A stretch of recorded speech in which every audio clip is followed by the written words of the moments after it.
It really is my passion to be doing this. I like to do physical activity and be outside and stuff.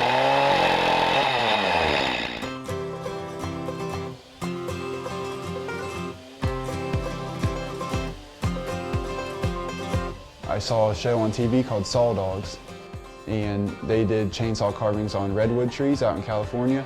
I went to the barn and I picked up a saw, and my buddy wanted a catfish carved. It took me like 20 times to figure it out, but once I finally got it and got some techniques down, I started a few other things and it just progressed from there. Me and the saw just going to work, really, trying to make it look right.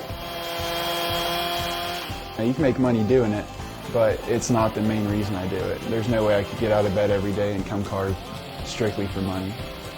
As I developed, I learned how the saws move and kick and catch and all that stuff. So I'm very careful, but you can't really control everything, so it is a little bit dangerous.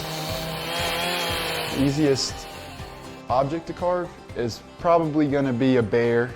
The fur takes a while, but it's a pattern. There's a lot of stuff in carving that's a pattern. They're fast, they're easy, they're fun. You can give them all different personalities. On carving saws, the bars and chains are different than a normal saw. The biggest saw I have could run a 42-inch bar and pretty much cut anything down. And then it goes all the way down to a smaller saw.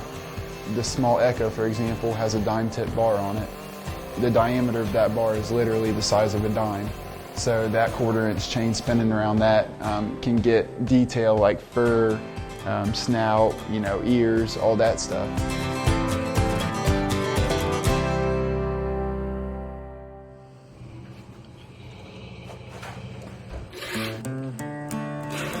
I recently bought a chain breaker and spinner and a loop of chain, so I make my own chains. I'll probably go through about 5 gallons of gas a week, not much at all. The grinders are next, what I use, an angle grinder and a die grinder. My favorite kind of wood to work with is catalpa. Very smooth cutting. The saw doesn't really jump or anything in it. Local tree trimmers call me up and say, hey, we just downed a tree.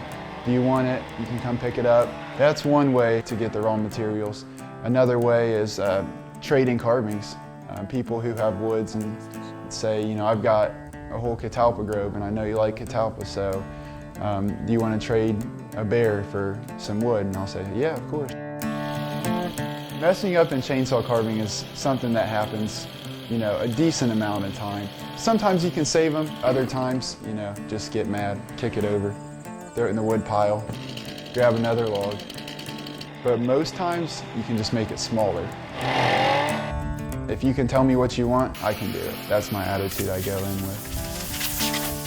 The most intricate design I'm gonna probably say would be those deer, because the antlers are intertwined, so to get a grinder up underneath there and a saw was very difficult. I didn't want to knock off, a tine on one of them, or cut their face off or something like that that you could really mess up when you're upside down with the saw and not really knowing where you're going with it.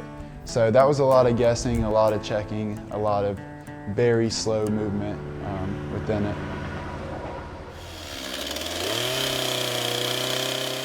It's all about anatomy when you're carving.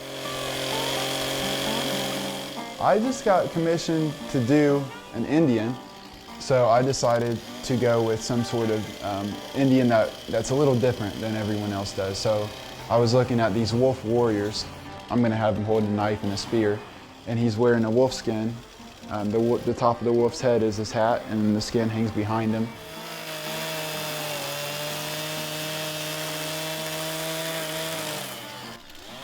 I do have my master's degree in business. I'm dealing with customers every day. It's not as much business with this, I think, as it is art.